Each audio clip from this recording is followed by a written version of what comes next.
Today on Teuty's track analysis, we have the track of the day for March 9th, Verdance by Caux and Westcomb.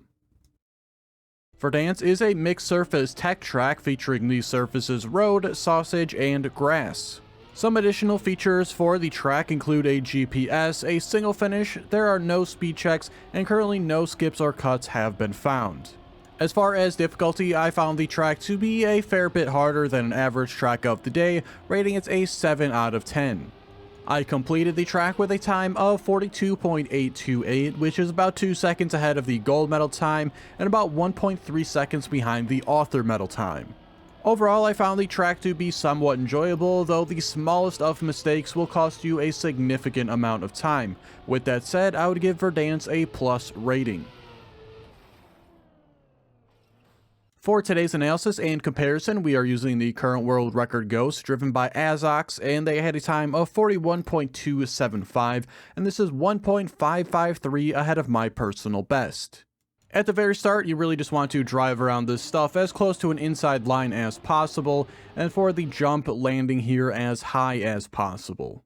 For the upcoming drift here, we'll see two different approaches, the world record going for a very tight inside line, while I start a little bit further towards the outside. Really, this wouldn't have been the largest of deals, however, my usual problem with drifts is holding brake much too long, and I'll do that here as well, ending up sliding here very far outside and falling a fair bit behind the world record pace. For this drift here, I started it a fraction of a second too late, about a tenth of a second to be exact. And, it doesn't seem like a lot, but it doesn't allow me to get around this inside corner here. I'll have to release the gas in order to not fall down here to the left.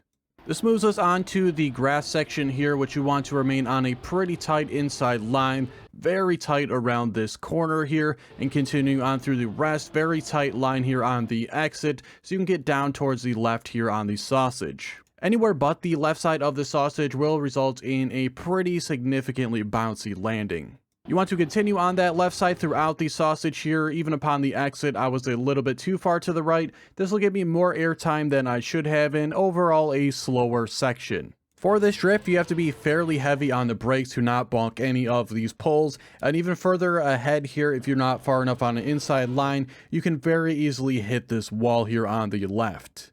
Unfortunately, this was the best run I could get, and that means this section here was not great for me, driving over this huge section of penalty grass. While we can barely see here over to the right-hand side the world record, taking a much better line and avoiding it.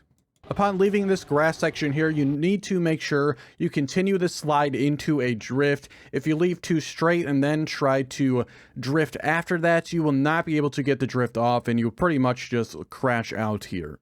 For this drift as well, you want to make sure you stay on the right side of the sausage. If you start to even go up into the grayer section here, you will most likely slide over to the other side and hit the wall. In my opinion, I felt this was probably the most difficult part in the track to maintain very good speed on. Continuing on though, just make your way cleanly around these sections here, and for the jump here, I was a little bit too high up here to the right. We'll see the world record get a much smoother landing. I'll bounce a little bit too much, which will make me drift this section a little bit later than I otherwise should have. And we'll see with that late drift, I slide out much further here towards the outside, while the world record is taking that inside line.